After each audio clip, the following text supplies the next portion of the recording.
Questions and answers. ಆ ಒಂದು ವಾಕ್ಯದಲ್ಲಿ ಉತ್ತರಿಸಿ. 1. ಅಮಾತ್ಯರು ಯಾವ ವಿಷಯದಲ್ಲಿ ನಿಪುಣರಾಗಿರಬೇಕು?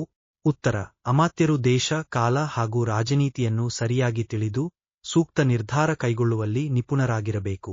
2. ರಾಜನು ಯಾವ ಕಾರ್ಯವನ್ನು ಕೂಡಲೇ ಆಚರಣೆಗೆ ತರಬೇಕು? ಉತ್ತರ: ಅತ್ಯಂತ ಮಹತ್ವದ ಹಾಗೂ ಹಿತಕರವಾದ ಕಾರ್ಯವನ್ನು ಕನಿಷ್ಠ ವಿಳಂಬವಿಲ್ಲದೆ ರಾಜನು ಕೂಡಲೇ ಆಚರಣೆಗೆ ತರಬೇಕು. 3. ಕಷ್ಟಕಾಲದಲ್ಲಿ ಸಹಾಯಕ್ಕೆ ನಿಲ್ಲುವವನು ಯಾರು? ಉತ್ತರ: ಕಷ್ಟಕಾಲದಲ್ಲಿ ಸಹಾಯಕ್ಕೆ ನಿಲ್ಲುವವನು ಸಚ್ಚಾರಿತ್ರ್ಯವುಳ್ಳ ಮತ್ತು ನಿಷ್ಠಾವಂತನಾದ ಮಿತ್ರ ಸೇವಕ. 4. ರಾಜನಿಗೆ ಮಹತ್ತರವಾದ ಶ್ರೇಯಸ್ಸನ್ನು ತಂದುಕೊಡಬಲ್ಲವನು ಯಾರು? ಉತ್ತರ: ಒಬ್ಬನೇ ಒಬ್ಬ ಮೇಧಾವಿ, ಶೂರ, ದಕ್ಷ ಮತ್ತು ಬುದ್ಧಿವಂತನಾದ ಮಂತ್ರಿಯು ರಾಜನಿಗೆ ಮಹತ್ತರವಾದ ಶ್ರೇಯಸ್ಸನ್ನು ತಂದುಕೊಡಬಲ್ಲನು. 5. ದೇಶಕ್ಕೆ ದೊಡ್ಡ ಗಂಡಾಂತರ ತರಬಲ್ಲವರು ಯಾರು?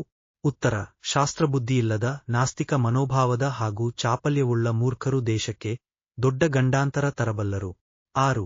ಯಾರೊಡನೆ ಸಮಾಲೋಚಿಸುವುದು ರಾಜದೋಷ ಎಂದು ರಾಮನು ಹೇಳುತ್ತಾನೆ? ಉತ್ತರ: ಒಬ್ಬನೇ ಕುಳಿತು ಆಲೋಚಿಸುವುದು ಅಥವಾ ಅತಿಯಾಗಿ ಬಹುಜನರ ಜೊತೆ ಸೇರಿ ರಹಸ್ಯವನ್ನು ಬಹಿರಂಗಪಡಿಸಿ ಆಲೋಚಿಸುವುದು ರಾಜದೋಷ ಎಂದು ರಾಮನು ಹೇಳುತ್ತಾನೆ.